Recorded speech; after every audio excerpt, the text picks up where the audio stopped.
न्यायालय ने उसको संज्ञान में लिया कि भाई ये तो पढ़ने वाले छात्र हैं और ये इस प्रकार के मूवमेंट में तो अक्सर ये आप उस एफआईआर को चार्जशीट को पढ़िएगा, आपको भी हंसी आएगा कि पता नहीं एक साधारण सा लड़के के पीछे इतने लोग लगे हैं कि आज मैंने बेतुका तर्क के माध्यम से उन्हें एफआईआर करना पड़ा। टाइगर जयराम महतो हैं जेबीकेएसएस से केंद्रीय अध्यक्ष, जो आज रांची के सिविल कोर्ट पहुंचे हुए थे। कुछ धाराएं लगाया गया था, कुछ मुकदमे लगाए गए थे उनको लेकर।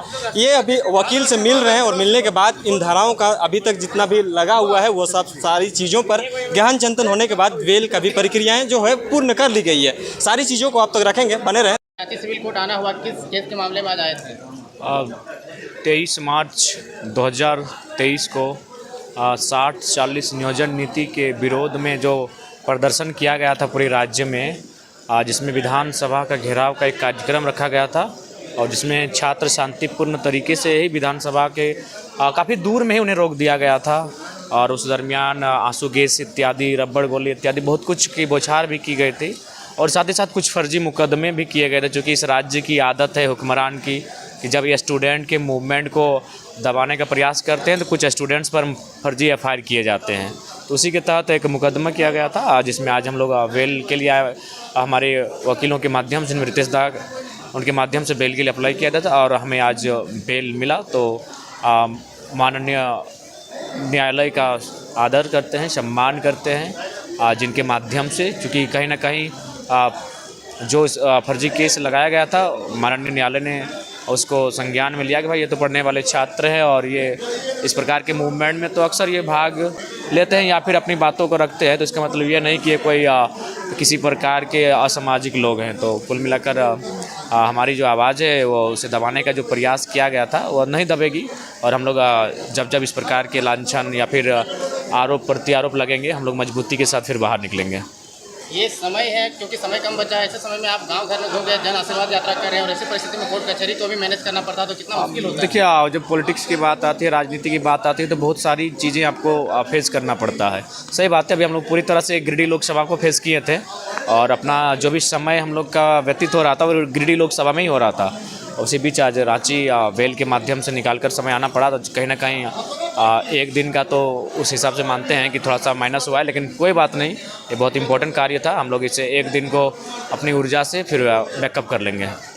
जयराम जी, जिस तरह से आप लोग बहुत सारे आंदोलन किए थे, आंदोलन के दरमियान बहुत जगह पे आप लोगों को धाराएं लगाया गया था, केस मुकदमा हुआ है, कितने मुकदमे से अभी तक आप राहत पाए हुए हैं? हाँ, कुछ मुकदमों से राहत मिली है और कुछ अभी भी न्यायालय के समक्ष बेल के लिए आवेदन दिया गया है और हमें उम्मीद है क्योंकि हम लोग किसी भी मुकदमे में ना हम लोग किसी प्रकार का आपराधिक छवि के व्यक्ति, हम लोग तो पढ़ने वाले छात्र हैं। 2 साल के पूर्व भी हमारा उदय हुआ है राज्य में एक चेहरे के रूप में, तो हमारी कोई एक पढ़ने वाले एक साधारण सा कृषक परिवार का छात्र है, हमारा कोई बैकग्राउंड है नहीं ऐसा। तो केवल और केवल आवाज़ को दबाने के उद्देश्य से ये केस अब पूरे राज्य के कुछ जिलों में किए गए हैं ताकि झारखंड पर कोई बात ना करे, कॉर्पोरेट के खिलाफ कोई ना लड़े। आज जो जुल्म और सितम झारखंडियों के साथ हो रहा है, तो कुल मिलाकर हम लोग की अपनी आवाज़ को बुलंदी के साथ ही रखेंगे। जयराम जी, ये फर्जी केस कब तक होते हैं? ये होते रहेंगे। ये चूँकि आखिर वही अंग्रेज़ों की व्यवस्था को हमने अपनाया है, तो अंग्रेज़ों ने इस व्यवस्था को इसलिए लगाया था कि जब ईस्ट इंडिया कंपनी भूमि अधिग्रहण करेगी तो उनको आसानी होगी, अगर कोई लोग आवाज़ उठाएंगे तो उनकी आवाज़ को दबाया जाए। तो ठीक उसी प्रकार आज जब हमारे हक अधिकार को छीना जाता है तो हम जब अपनी आवाज़ को बुलंद करते हैं तो फर्जी केस एफआईआर सामने आते हैं। जयराम जी, जिस तरह से जेएसएससी सीजीएल पेपर लीक मामले में चरणबद्ध तरीके से आंदोलन के बाद अभी ट्विटर कैंपेन का भी आंदोलन, एक डिजिटल आंदोलन किया जा रहा है, इसके बीच में छात्र का किस तरह का समर्थन दीजिएगा? देखिए, वो छात्र समर्थन क्या होता, हमारे ही लोग थे। देवेंद्र दा कौन है? हमारे साथी हैं। अब ये देखिए, एक फेस पूरे राज्य में तो वन टाइम नहीं रहेगा आंदोलन में। आखिर जो लोग रांची में आंदोलन किए, जेएसएसयू जेबीकेएसएस के सम्मिलित रूप से, वे सभी शख्स जो 15 जिन पर एफआईआर हुआ, जिनके एफआईआर के बाद एसआईटी का गठन हुआ और फिर जांच में अवर सचिव समेत उनके पुत्रों समेत पेपर लीक में एक पेपर में 27 लाख का जो लूट का मामला सामने आया पेपर लीक में, वो कहीं ना कहीं इस आंदोलन की देन है। तो हम लोग तो हमेशा साथ खड़े हैं, आगे भी साथ खड़े रहेंगे। अच्छा जयराम, जिस तरह से आंदोलन के दरमियान पेपर लीक जो विरोध था उनके कुछ लोगों भी पकड़ में आए, साथ में स्टूडेंट ये निराश है, हताश है कि एग्ज़ाम तो कैंसिल हो गया, बाकी अभी री एग्ज़ाम का कोई भी ऑप्शन नहीं दिख रहा है। तो सीबीआई जांच महत्वपूर्ण है कि एग्ज़ाम होना महत्वपूर्ण है? देखिए, दोनों महत्वपूर्ण है। देखिए अगर एग्ज़ाम नहीं होंगे तो फिर जाहिर सी बात है जो स्टूडेंट अपनी उम्र को क्रॉस कर रहे हैं, कई सालों से प्रतीक्षा करते हैं पेपर की, और जाहिर सी बात है उनके दृष्टिकोण से देखा जाए तो एग्ज़ाम का होना बहुत महत्वपूर्ण है। लेकिन सीबीआई की जांच का भी होना इसलिए महत्वपूर्ण है कि अगर उन पर जांच नहीं होगा, उन पर शिकंजा नहीं कसा जाएगा, तो बताइए एग्ज़ाम देने के बाद भी ये बच्चे क्या करेंगे? ये हमारे भाई या फिर हम ही लोग अगर एग्ज़ाम बैठेंगे तो क्या करेंगे? 27 लाख किस झारखंड की क्षमता है कि 27 लाख में अपने बच्चे के लिए किस सीट को खरीद पाएगा? तो सीबीआई जाँच भी अनिवार्य है और परीक्षा का फिर तुरंत लिया जाना भी अनिवार्य है। अच्छा, अब लोकसभा चुनाव की बात करते हैं तो क्या आपका ये सब जो धाराएं आपको लगाई गई हैं इसमें क्या चुनावी नहीं, कुछ बिल्कुल नहीं, किसी में हम किसी भी जो भी एफआईआर हुए हैं वो बिल्कुल हम पाक साफ हैं, उसमें किसी में हमारा कोई हाथ नहीं, किसी में हमारा कोई संबंध नहीं। मैक्सिमम जो एफआईआर लगे हैं आप उनको देख सकते हैं। एक एफआईआर तो हद है, एक एफआईआर को अगर आप सुनेंगे तो हद लगेगा कि जयराम महतो का फ़ोटो लगा था इसीलिए एफआईआर किए हैं। अब मान के चलिए नरेंद्र मोदी जी के नाम से अगर भारतीय जनता पार्टी और राहुल जी के नाम से कांग्रेस कहीं आंदोलन करती है तो उस बैनर में तो उनका फ़ोटो होगा। तो बताइए ऑल ओवर इंडिया में कहाँ ऐसे में उनके नाम पे एफआईआर होगा? तो ये मैंने बेतुका तर्क था। आप उस एफआईआर को, चार्जशीट को पढ़िएगा, आपको भी हंसी आएगा कि पता नहीं एक साधारण सा लड़के के पीछे इतने लोग लगे हैं कि आज मैंने बेतुका तर्क के माध्यम से उन्हें एफआईआर करना पड़ता है। झारखंड की राजनीतिक घटना के बारे में क्या कहना चाहेंगे? कांग्रेस की गीता कोड़ा बीजेपी में जा चुकी है।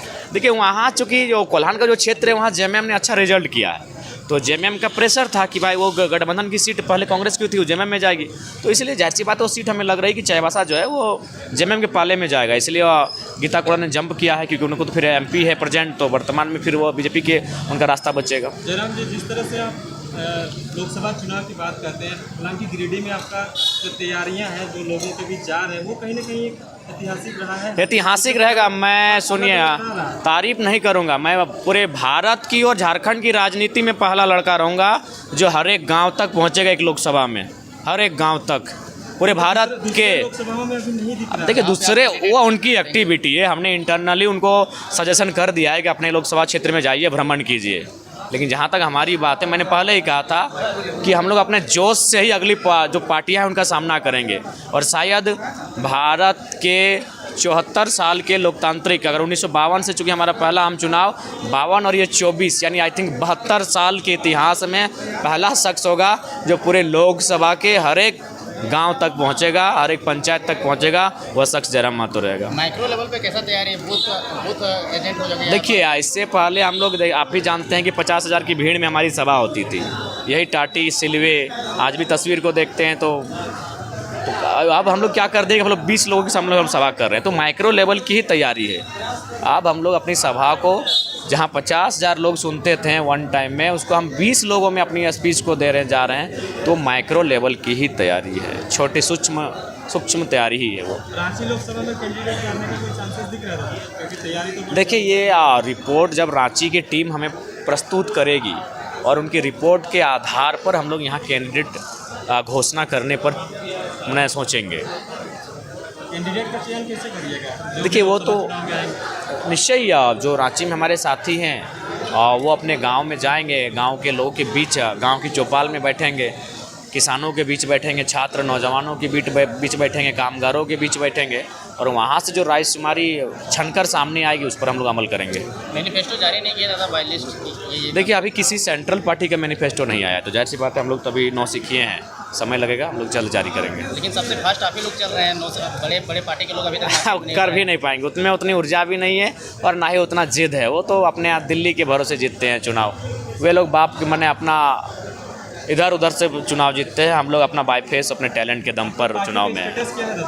पार्टी का स्टेटस ठीक ठाक है, अब 2-4 महीनों में रजिस्ट्रेशन नंबर हम लोग का अलॉटमेंट कर दिया जाएगा। लोकसभा चुनाव के अंतिम समय आने की संभावना है, लेकिन विधानसभा में हम लोग मजबूती के साथ अपने पार्टी और सिंबल के साथ लड़ेंगे।